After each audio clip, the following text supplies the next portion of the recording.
Buenas noches, hermanos. Damos gracias al Señor por estar nuevamente juntos y gracias por el Instituto Bíblico que el Señor ha establecido en esta parte de su cuerpo. Hoy continuamos con los estudios del libro de Génesis. Estamos avanzando gracias a la misericordia del Señor. Hoy tengo ese privilegio merecido de poder compartir la primera parte del capítulo 11 del libro de Génesis. Este libro es, como le dije hace un principio, cuando me ha tocado compartir otros capítulos, que es muy importante porque nos permite establecer los fundamentos de nuestra fe para mostrar defensa en cualquier lugar. Damos gracias al Señor por avanzar ya hasta esta porción. Hoy día, como le dije, vamos a ver la primera parte. Se trata de la Torre de Babel. Si bien es cierto, esta porción, la verdad que a mí me ha bendecido mucho desde un principio. Cuando yo vine a los pies del Señor, yo tuve a los pocos tiempos de empezar este nuevo camino, esta nueva vida. El Señor me habló acerca de esta porción, en el cual hay bastante revelación. Sí, verdad que para mí fue de mucha bendición, porque yo me preguntaba, Señor, ¿por qué viví tantos años engañado, fuera de todo contexto, de una verdad muy linda? Y el Señor me habló acerca de la Torre de Babel. Y la verdad que ahora no es coincidencia, porque el Señor no hay ninguna coincidencia. Me toca compartir esta porción porque yo busqué, estudié esta palabra y la verdad que hace más de 20 años para mí representa, se puede decir, uno de los motivos por el cual la humanidad sigue hasta hoy día en una confusión. Pero bueno, el Señor tiene misericordia. Hoy día vamos a empezar a desarrollar versículo por versículo. Vamos a avanzar la primera parte del 1 al 9 y para hacer el estudio un poco más detallado voy a leerles brevemente lo que significa esta primera parte. Dice Génesis 11, versículo 1. Tenía entonces toda la tierra una sola lengua y unas mismas palabras. Aconteció que cuando salieron de oriente hallaron una llanura en la tierra de Sinar y se establecieron allí. Un día se dijeron unos a otros: vamos, hagamos ladrillo y cozámoslo con fuego. Así el ladrillo les sirvió en lugar de piedra y el asfalto en lugar de mezcla.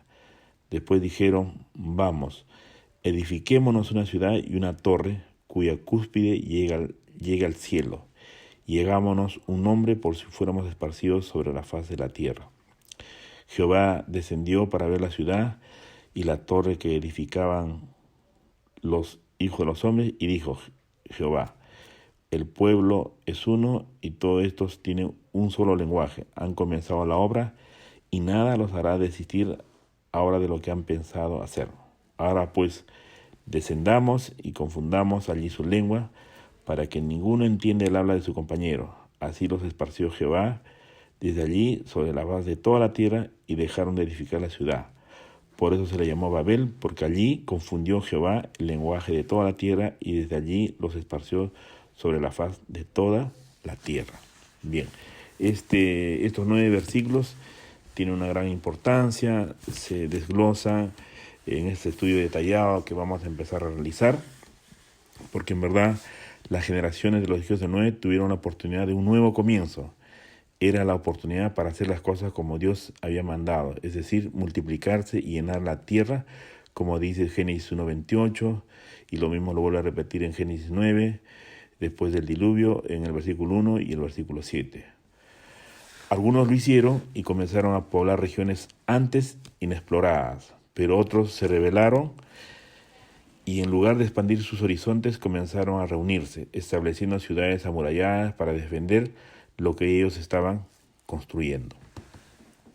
Entonces, el primer versículo dice de Génesis 11:1: tenía entonces toda la tierra una sola lengua y unas mismas palabras. La única lengua que todos los hombres hablaban durante cerca a 2000 años fue la lengua original con la que Dios había creado el mundo, la lengua aramea. Nosotros ahora sabemos que los 5 primeros libros de la Biblia se ha escrito en hebreo.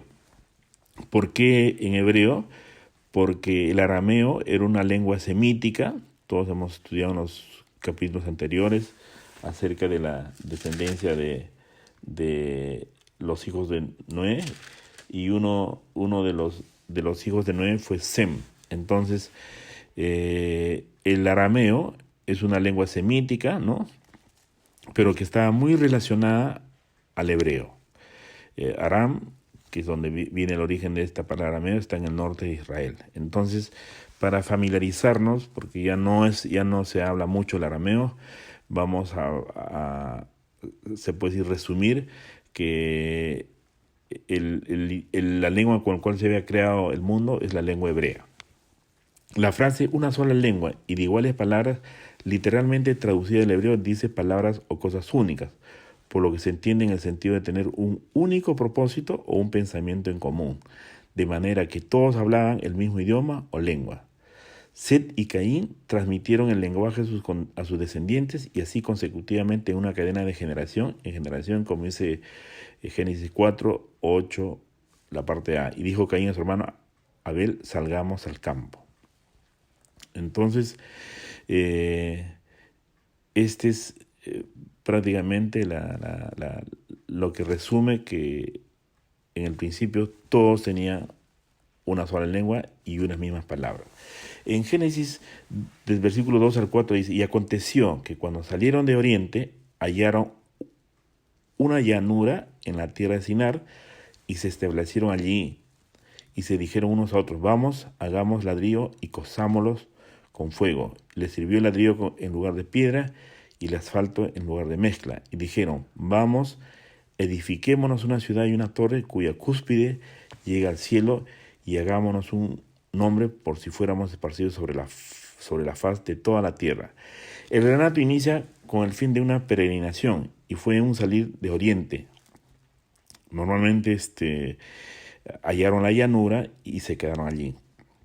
El uso de la palabra oriente, o el lugar donde nace el sol, se encuentra en lugares claves. Está en Génesis 2.8. Si podemos ver esta porción, dice: Jehová Dios plantó un huerto en Edén, al oriente, y puso allí al hombre que había formado, ¿no?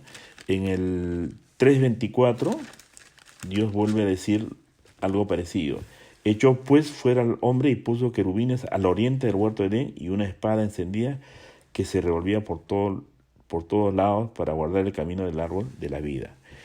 Y en el capítulo 10:30 también se refiere al oriente. Dice: y la tierra en que habitaron iba desde Mesa en dirección de Sefar hasta la región montañosa del oriente, ¿no? Y por eso que en este capítulo también se vuelve a repetir, dice que cuando salieron de oriente, ¿no? Las dos primeras citas tienen que ver con la plantación del jardín y la guarda del jardín una vez puesta fuera al ser humano. En Génesis 10:30 señala el lugar donde se ubicaron los hijos de Sem.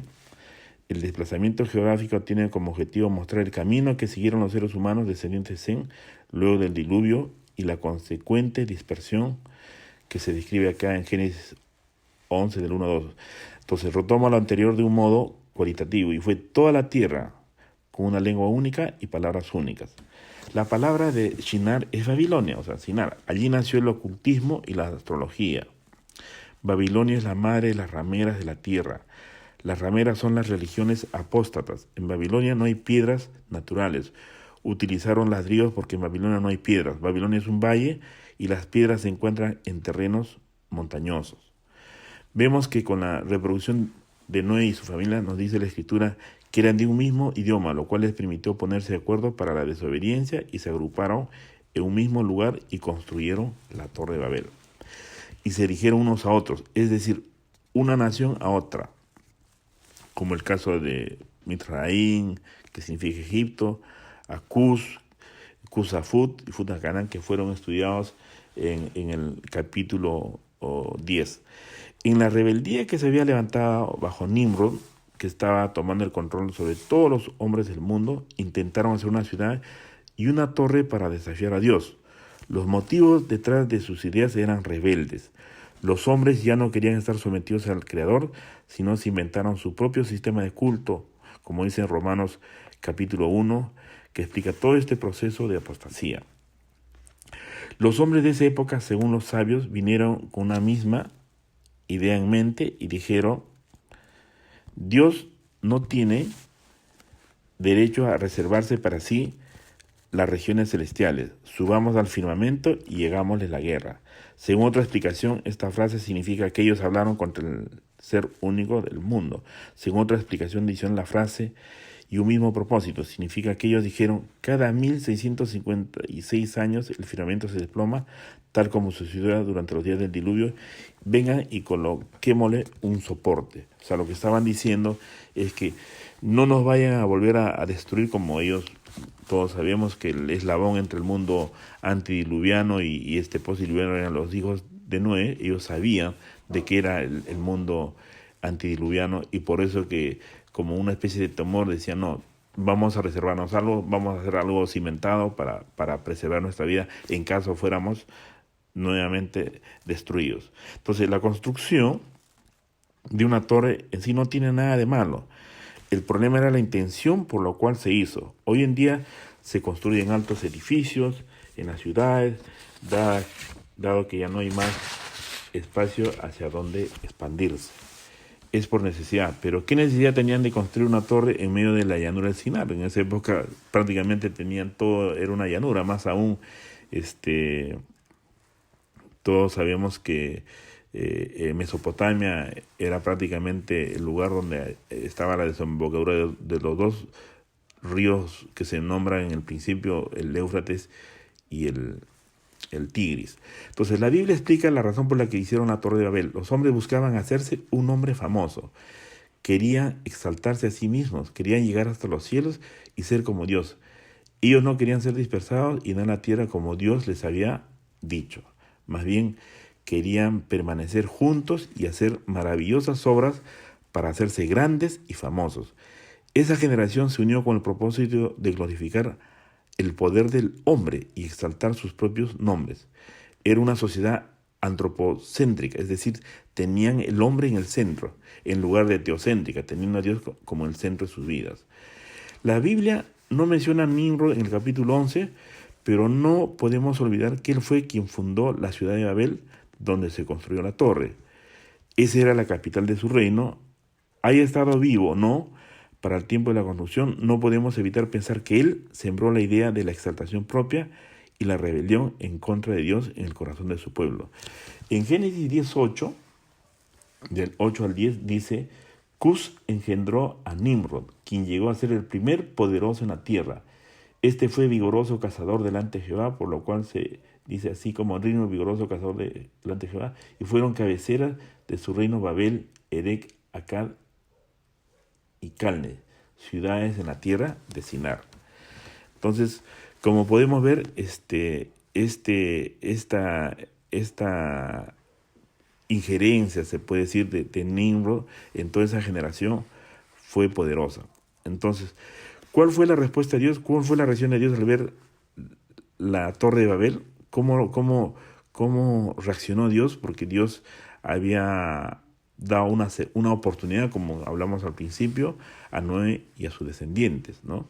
Entonces, en Génesis 11:5-7 dice: y el Señor descendió para ver la ciudad y la torre que habían edificado los hijos de los hombres. Y dijo el Señor: he aquí, son un solo pueblo, y todos ellos tienen la misma lengua. Y esto es lo que han comenzado a hacer, y ahora nada de lo que se propongan hacer les será imposible. Vamos, bajemos y allí confundamos su lengua para que nadie entienda el lenguaje del otro. ¿Pero acaso Dios necesita entender para ver? Más bien se trata de una enseñanza. Antes de emitir juicio, desciende bien hasta el fondo de la cuestión, logra un conocimiento cabal del caso. Dios está en todo lugar, eso lo sabemos porque Dios es omnisciente. Este tipo de descenso, cuando habla, vamos, bajemos y llega allí y confundamos su lengua, según algunos estudiosos, es una alusión a sus emisarios los ángeles que vienen a representarle. Otra opinión que surge es que Dios habla a sí mismo, y aquí muchos hacen mención a la realidad de la Trinidad. Pero en verdad, si nosotros vemos literalmente lo que dice esta porción, dice, y el Señor descendió para ver la ciudad.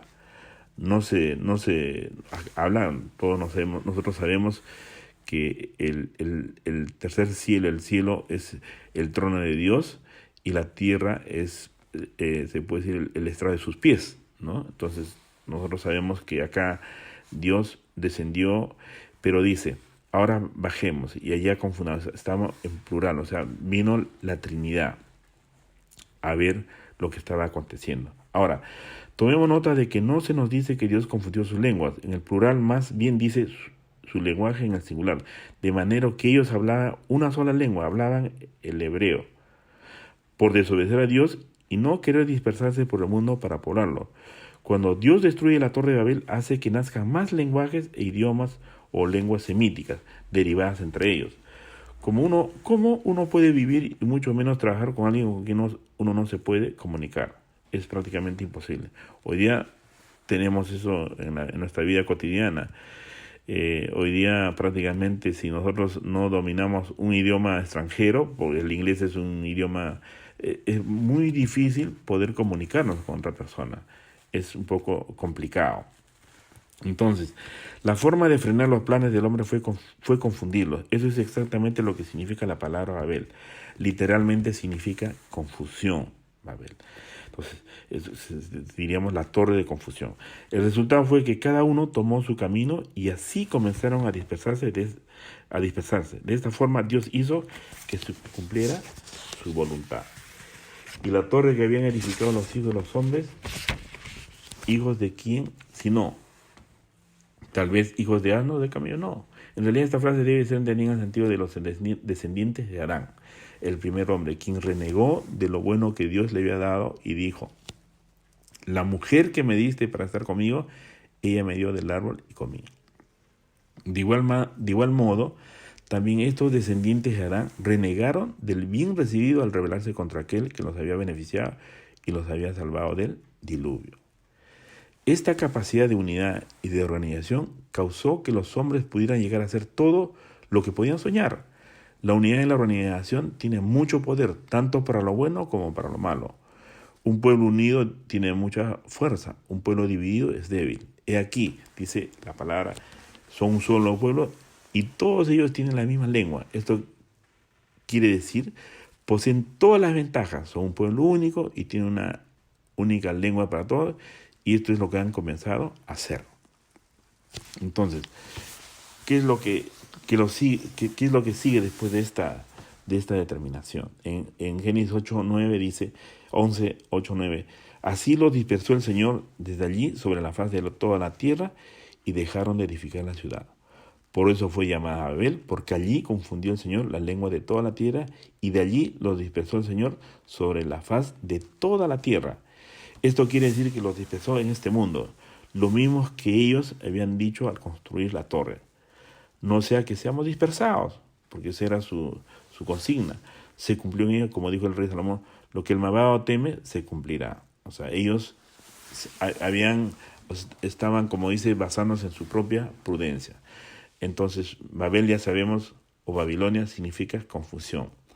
Sin embargo, en la tradición babilónica, el nombre Babel también tiene otro significado, que significa puerta hacia Dios, denominación que alude a la creencia de ellos de que la Torre de Babel era la puerta para acceder a él, o sea, a Dios, y enfrentarlo. Hoy en día no nos parece extraña la construcción de altos edificios y ciudades. Esto ha sido un resultado natural del crecimiento poblacional y la industrialización.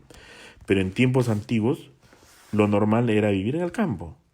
Quienes vivían en ciudades eran los comerciantes, quienes vendían en el mercado lo que los demás producían en sus terrenos. Entonces, por eso es extraño leer que unos años después del diluvio la gente se dispuso a construir una torre. Eso es lo que llama la atención, porque realmente es un acto de rebeldía, ¿no? Hoy día tenemos también una versión moderna de Babel. Hoy día nosotros sabemos que la Unión Europea, ¿no? O sea, es un conjunto de naciones de Europa, tienen un parlamento, ¿no? Todos sabemos la unificación de toda Europa. Entonces, ellos, o sea, hoy día el Parlamento Europeo, el cual estaba localizado, tiene en realidad el Parlamento Europeo, o sea, la Unión Europea tiene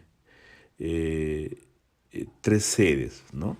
Está una en Francia, otra está en Bélgica, otra está en Luxemburgo.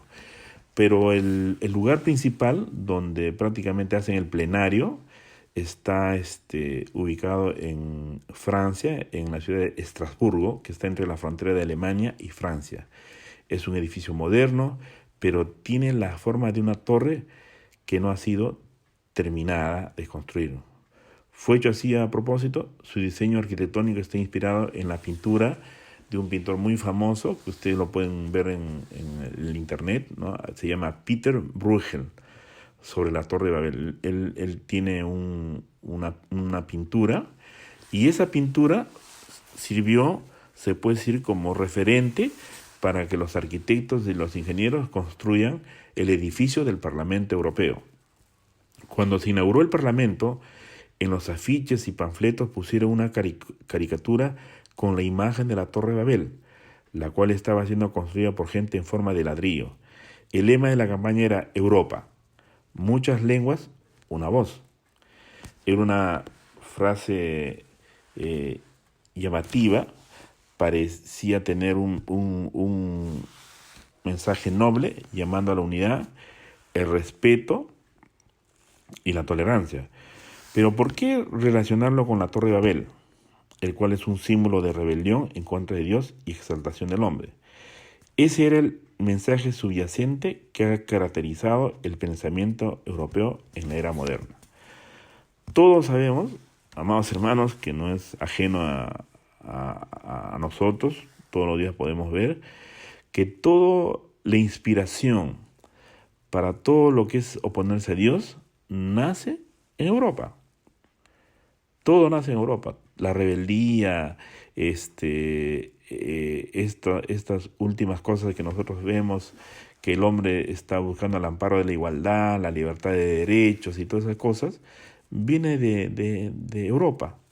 Entonces, ahora vemos por qué ellos, o sea, ese espíritu de Babel sigue vivo y ha vuelto a surgir una y otra vez en la historia.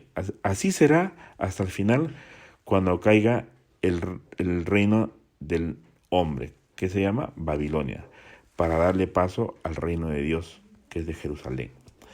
En Apocalipsis 18 podemos ver en este capítulo muy interesante, que hay un capítulo que habla de la caída de Babilonia, ¿no? Y todos sabemos que esto va a desaparecer en un tiempo futuro, ¿no?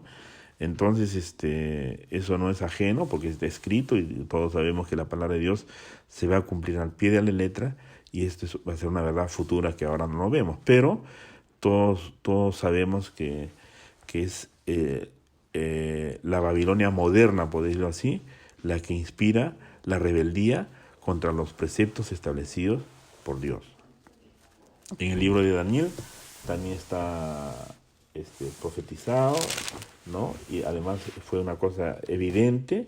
En el capítulo 2 del libro de Daniel prácticamente se habla mucho de Babilonia, porque todos sabemos que este profeta fue cautivo, llevado por Nabucodonosor, el emperador, y definitivamente en el ejercicio se puede decir, del ejercicio de primer ministro de Daniel en Babilonia, todos sabemos que se vio la caída de Babilonia en esos entonces, ¿no? Y en este yo los invito a que puedan leer todo este capítulo 2 del libro de Daniel, que habla acerca de esta historia preciosa, ¿no? Entonces, todos sabemos del sueño que tuvo el rey Nabucodonosor y Daniel, Dios lo usó a Daniel para que le revelara este sueño acerca de lo que iba a acontecer. Y este mismo hombre, ¿no? Entonces el rey dice en 2:46 de Daniel, dice: entonces el rey Nabucodonosor se postró sobre su rostro, se humilló ante Daniel y mandó que le ofrecieran presentes e incienso. Y el rey habló a Daniel y dijo: ciertamente el Dios vuestro es Dios de dioses, Señor de los reyes, y el que revela los misterios, pues pudiste revelar este misterio. Entonces el rey engrandeció a Daniel, le dio muchos honores y grandes dones, y lo hizo gobernador de toda la provincia de Babilonia y jefe supremo de todos los sabios de Babilonia. Daniel solicitó y obtuvo del rey que pusiera sobre los negocios de la provincia de Babilonia a Sadrach, Mesach y Abednego, y Daniel estaba en la corte del Señor. Acá podemos ver, hermanos, que así como en esta historia que acabamos de leer, Daniel prácticamente fue levantado como primer ministro de este imperio que había sometido por 70 años a Israel, ¿no? a los judíos cautivos. De la misma forma, nosotros dentro de poco vamos a leer ahora esta porción de Apocalipsis 14, 6-8, dice, mira lo que dice: y vi volar en medio del cielo a otro ángel que tenía un evangelio eterno para anunciarlo a los que moran en la tierra y a toda nación, tribu, lengua y pueblo, diciendo a gran voz: temed a Dios y dadle gloria, porque la hora de su juicio ha llegado, adorad al que hizo el cielo y la tierra, el mar y la fuente de las aguas. Y le siguió otro ángel, el segundo, diciendo: cayó la gran Babilonia, la que ha hecho beber a todas las naciones del vino de la pasión de su inmoralidad. Entonces, la razón de la confusión, ¿por qué Babilonia es mencionada en esta porción? Como en el principio, todos los hombres hablaban el mismo idioma, como dice Génesis. El propósito original de Dios es que todos nos entendiéramos. Esto no solo implica hablar el mismo idioma, sino entenderse mutuamente. ¿Podrían imaginarse un mundo donde no existan los malos entendidos? ¿Cómo sería ese mundo, no? Sería una cosa maravillosa. La confusión de lenguas vino cuando el hombre quiso hacer su propia voluntad aparte de Dios, sobre Dios en lugar de Dios. El problema de Babel no radica en la diferencia de idiomas, sino en la variedad de pensamientos, mentalidades, intenciones, motivaciones. Cuando cada hombre busca la gloria propia, no podemos entendernos. Cuando uno lucha a su propio interés, hay disensión. Dios no está en contra de la diversidad, ya que así nos creó. El apóstol Pablo dice que todos somos miembros de un cuerpo. Cada miembro es diferente y único, pero todo funciona en unidad cuando uno está conectado a la cabeza y se somete a ella. Eso está en 1 Corintios 12. Si queremos que la humanidad alcance unidad, debemos dejar de construir nuestros propios imperios y realizar planes individuales. Debemos conectarnos con el plan de Dios, con la cabeza, y cumpliendo cada uno el propósito por el cual fuimos creados. Si queremos volver a entendernos entre nosotros, debemos poner a Dios antes que a nuestros propios egos. Mire, amados hermanos, ¿qué sucedió en Hechos 2? Recordamos cuando vino esa unción poderosa, el derramamiento del Espíritu Santo. Dice que en esa oportunidad estaban todos unánimes, los discípulos de Jesús, y estaban alrededor de ellos muchos judíos que vivían alrededor prácticamente de todo el mundo. ¿Y qué sucede? O sea, en este libro precioso de Hechos, ellos tuvieron el derramamiento del Espíritu Santo, comienza la reunificación de la humanidad dispersada en Babel. O sea, todos vinieron prácticamente a poderse entender. Y Dios les hablaba a ellos, la gente que estaba alrededor de ellos entendían porque les estaba hablando en su mismo idioma. Decía, estos hasta le decían ebrios, porque les hablaban en su mismo idioma, pero a su vez tenían una lengua original. Y acá hay una cosa muy importante que quiero resaltar antes de terminar, amados hermanos. El único país en el mundo de hoy que ha mantenido su legado, si podríamos decirlo religioso, pero ahora que estamos hablando de la lengua, pero el único país en el mundo que ha mantenido su legado, desde el origen hasta ahora, ha sido el pueblo de Israel. El pueblo de Israel hasta el día de hoy ha mantenido su lengua, el hebreo. Si bien es cierto, los judíos han estado esparcidos por todo el mundo, ellos cuando comienzan a regresar a Israel, ellos tienen un corto periodo se puede decir, de volver a sus raíces, a tratar de hablar la misma lengua, y tienen una facilidad porque está en sus raíces, en lo más profundo de su ser, el volver a hablar el hebreo. Y si nosotros nos ponemos a pensar, por ejemplo, en nuestra realidad, acá en Perú, nosotros hemos sido sometidos por un imperio ajeno y nos sacaron prácticamente nuestro idioma original. En Perú antes el idioma original era el quechua, teniendo algunas variantes como el aymara en el sur, pero en principio el idioma de Perú era el quechua originalmente, en el antiguo Perú. Pero después de la invasión española, después que fuimos conquistados, ¿qué prevaleció? Prevaleció el idioma del país invasor. Y nosotros se nos hace muy difícil volvernos a nuestras raíces originales. Por eso que hoy día, si bien es cierto, se habla todavía quechua en nuestro país, pero es un porcentaje muy minoritario de la gran población que habla español. Pero no sucede con el caso de Israel. En Israel sucede todo lo contrario, porque ellos, con muy poco tiempo de aprendizaje, vuelven a hablar su lengua original. ¿Cuál es el propósito de Dios? Por eso, el profeta Sofonías habla acerca de los últimos días, en específico en el día de la ira y el juicio. En esos días se va a revertir la consecuencia del pecado de la torre de Babel.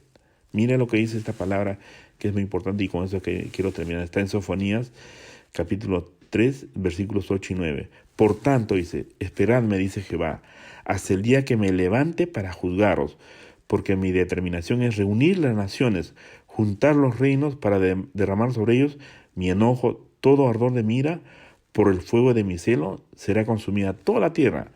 En aquel tiempo devolveré, dice, yo a los pueblos pureza de labios, para que todos invoquen el nombre de Jehová, para que les sirvan de común consentimiento.